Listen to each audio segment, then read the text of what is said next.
Hello, everybody. My name is Dr. Jameson, Dr. Scott Jameson, and I'm going to be your anatomy and physiology lab professor for this semester. So, AP1 lab. Since this is a lab class, we're going to be doing lab activities in class, which makes a lot of sense. I'll start with a lecture segment, explain things, explain how things work, where things are in the body. And then we'll do some activities. There will be some dissections we'll do. There will be work with some plastic models and both skulls and bones and torso models. We don't do cadaver dissections at Roane State. They got away from doing those a few years ago and decided to use simply torso models, which works out really, really well. In fact, it's the cadaver upkeep is kind of hard. So anyway, just so you know that up front. Note that this class is part of the overall AP1 class. So there is a lecture and lab grade. So the other part of the class is lecture. You have to take both of those in the same semester. The lecture counts for 70% of your grade, and your lab is 30% of your grade. Okay. But you're going to find that you're going to work really hard in lab. I've had students in the past say that they've worked harder in lab than for lecture. There's just a lot to learn. But it is fun, and we're going to learn a lot. But I want you to bear in mind that this isn't just a show up for a couple hours, do a worksheet, and leave. You actually have to do a significant amount of work out of class to learn the material. And we'll usually spend the whole 3 hours in lab. So here's how the class will work. I'll provide handouts in class to help you study, and each week I'm going to post those materials in the news section of Momentum, D2L, Brightspace, whatever you want to call it, on the day of class. And the way I set up Momentum, everything starts in the news section. I've changed it from years past, and so there's just a short section in the news, and then it has links over to the content section, which I think is the way that most other professors do things.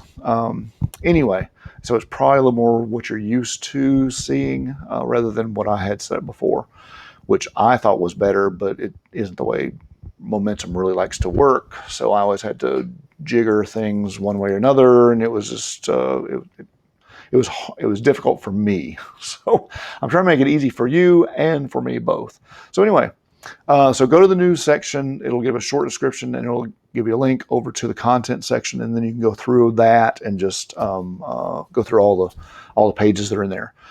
I'll post the PowerPoints, the study guide, any other handouts I have, as well as an explanation of the lab and what you're supposed to know for the lab, what the learning objectives are for each lab. Let's see. So always go to the news first. And then quizzes. Quizzes are going to be at the beginning of class. Each quiz will be 30 minutes and have 30 questions or so. There's one quiz that may be longer. It might be a 45-minute quiz and 45 questions. We'll see how what we do on that section. Basically, they crammed 4 classes into 2.5. So it's hard to cover the amount of material and quiz you on it. So I have to juggle things around. It's later in the semester. It's the nervous system. So we'll deal with that when we come to it. The lab class has 13 sections, 13 weeks long, from starting with anatomical language, organ systems. We'll go into the microscope and the cell, scientific method, osmosis, cell cycle, skeletal system, nervous system, and integumentary system. Okay, so we'll actually do 3 organ systems, skeletal system, nervous system, and integumentary system. Okay, which is the skin. Things you'll need for class. You're going to need to purchase the lab manual from the bookstore. It's required for the class, and we're going to use it. The book for this class is the 2nd edition of Human Anatomy and Physiology Laboratory Manual, the main version by Catherine C. Whiting, 2019, Pearson, and there's the book cover is online. It looks like this. Okay, so and it's the Catherine Whiting manual. All right, it's available in the bookstore. It's cheaper than it is on Amazon, which might surprise you. But the bookstore, Roane State really tries to make things inexpensive for the students. So they cut a fairly good deal. You'll have to buy a binder for a 3-ring binder because it comes just in a plastic package with 3 holes punched in it. So I strongly advise you to buy the lab manual. We will use it. And you do have access to an online version of the lab manual that will be with your tuition, so you do not pay extra for that. But it's difficult to flip back and forth between pages. You can't write in an online manual. So the physical lab manual is really, really worthwhile buying, and it's an investment in your future. Anyway, so let's see. Don't try to keep it pretty for resale either. Just write in it, color in it, whatever you need to do. And if you want to get coloring pencils, you don't have to buy anything expensive. You don't have to buy artist quality things. You can buy just cheap Crayolas for $5 for a pack. But coloring pencils help some people. They like drawing drawings. I like drawing diagrams and things. And some people like to use colored pencils. They like color different things. I usually just draw it in black or blue, whatever pen I have laying around. I will use different colors occasionally, but some people really like using colors, so that's your preference. You do you. Study the best way that it is for you, okay? All right. This semester also, instead of signing up for online access to the publisher's materials, which is Pearson, is the publisher of the textbook, we're doing what's called direct integration, which means you have a direct link from the momentum into the textbook and all that stuff. So I have to set that up. It's not quite set up yet, but I'll have that set up here later on this week. In Pearson, they have practice quizzes. They call them assignments. They have some nice videos online. And I'll refer to the videos and the pictures. They have some really nice pictures online. I'll refer to those and use some of those during the semester. I look around the web. If Pearson's is good, I'll use theirs. If I find something better on the web, I'll use that. Lots of students like to do the practice quizzes online. They say it helps them. I'm not a major fan of the online quizzes. I like writing things down and quizzing myself that way, but sometimes it can help. So you do you and do study however you feel helps you out the best. In terms of COVID, if you're sick, just don't come to class, okay? Because none of us want whatever it is that you've got. And I will try to do the same for you. In terms of COVID, the Omicron variant of the SARS-CoV-2 virus is highly contagious. It's one of the most contagious viruses we know of, if not the most contagious, and none of us want it. So I'm going to try not to wear a mask in class because I want you all to understand what I'm saying. And I know it's more difficult for you to understand me if I have a mask on. You can't see my lips, and the consonants sometimes get muffled. So I want you to understand what I'm saying because I really want you to understand the topics. So if I get sick, and then you will probably have to have a different professor come in and teach, which is not a lot of fun for you because it's just a different style. Everybody has a little different style. So I'm going to try to stay healthy during the semester. And if you'd help me out, I appreciate it. Let's see. And also, if you guys are going into healthcare, so you're going to be wearing masks a lot as it is, anyway. So you might as well start getting used to it. Let's see. And also, I have lecture videos and class materials online in Momentum.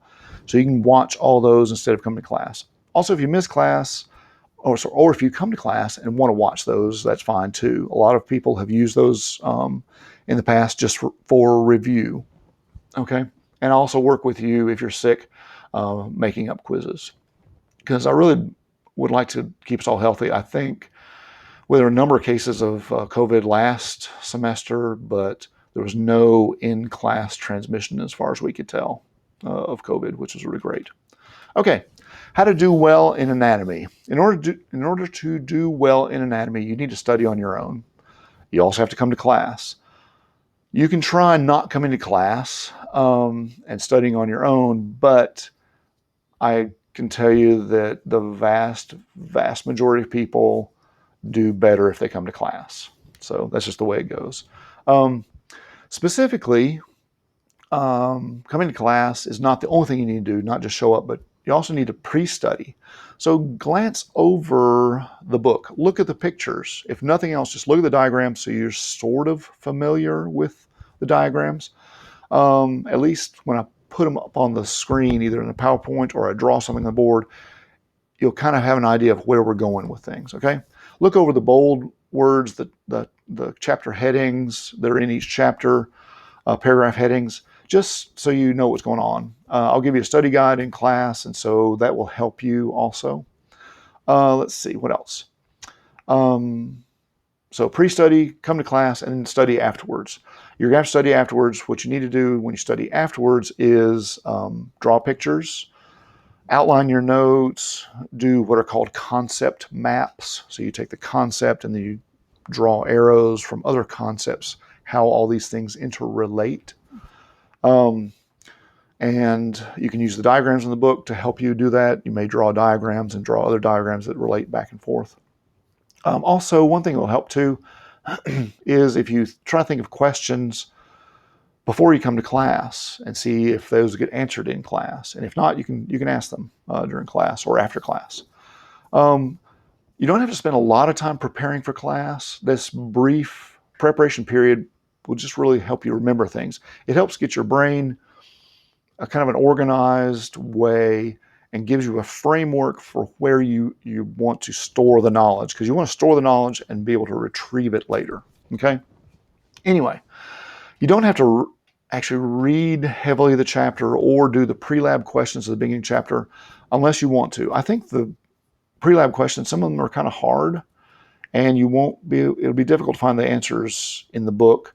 So I kind of tell people to do those after class. I think it's a little bit easier, although there's a school of thought saying that you need to be presented with hard questions that you can't answer, and then that forces you to learn those things in class. And I'm not entirely sure I agree with that philosophy. I've been chewing on it for, I don't know, 2 or 3 years now, and I'm not sure if I still agree with that or not. In some cases it can help, in some cases I think it can't, so it doesn't help. So I'm back and forth on it. Anyway, so after class, what you want to do within about 24 hours, and 12 hours would be better, scan over your notes, make sure they're legible, make any additional notes that you need to clarify things you wrote down.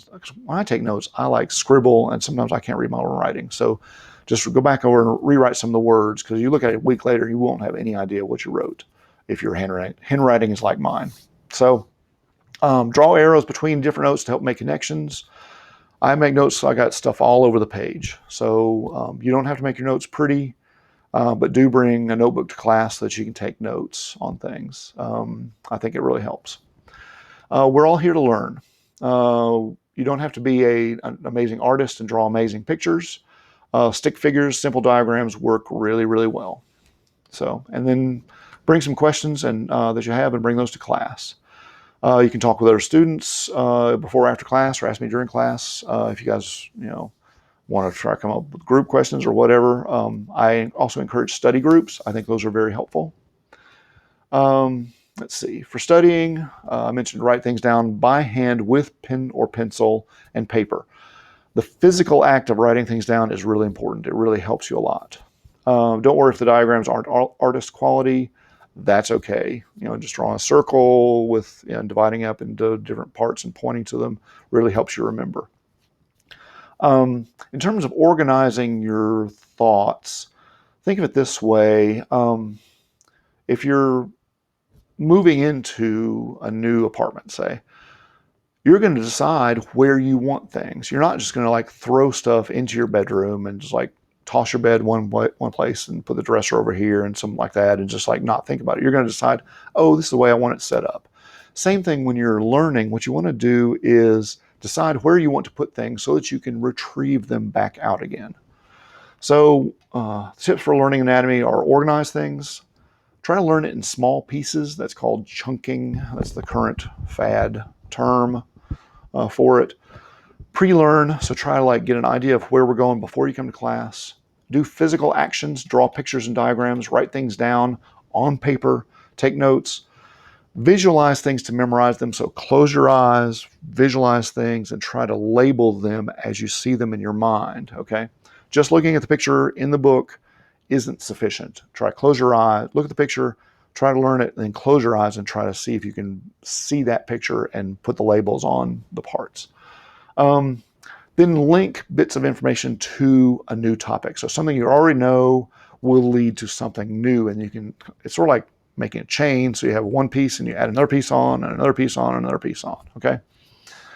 Test yourself. Also, you can also try to teach it to somebody else, like siblings or parents or kids, husbands, spouses, whatever. So also when you're doing examples for yourself, just be silly.